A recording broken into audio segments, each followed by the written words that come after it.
Hello everyone, I will start a new series on problems in real analysis, and I will solve problems that I find interesting, problems that appeared in different mathematical competitions, or problems taken from various PhD qualifying exams around the country. Okay, so our first problem is to show that if we have a continuous function from the interval 0, 1 to 0, 1, then there is a point C such that f of C is equal to C. Such a point C is called a fixed point. So essentially we are trying to prove that if a function from the closed 0 to 1 interval to the closed 0 to 1 interval is a continuous function, then it has a fixed point.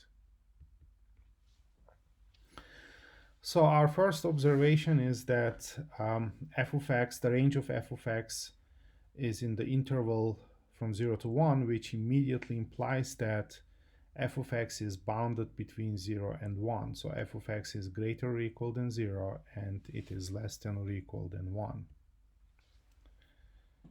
If f of z is equal to 0 or f of 1 is equal to 1, then the condition in the problem is satisfied with c equals 0 and c equals 1, right? So in this condition right here, c will be 0, and if this is satisfied, then c will be 1.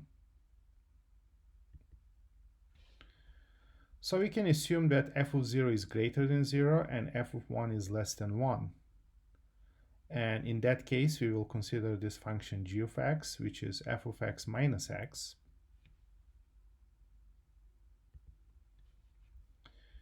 So we will use the intermediate value theorem, which basically says that if f of x is a continuous function such that f of a and f of p lie on different sides of the x-axis, and if you connect those 2 points, then the curve must cross the x-axis at some point.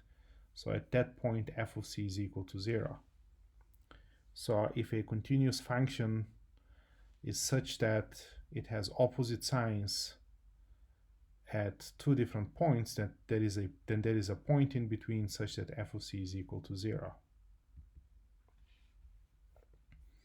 So let's apply the intermediate value theorem to the function g of x right here. So g of 0 is f of 0 minus 0. This is greater than 0 because we are considering the case f of 0 greater than 0 and f of 1 less than 1. And g of 1 here will be f of 1 minus 1. That will be less than 0.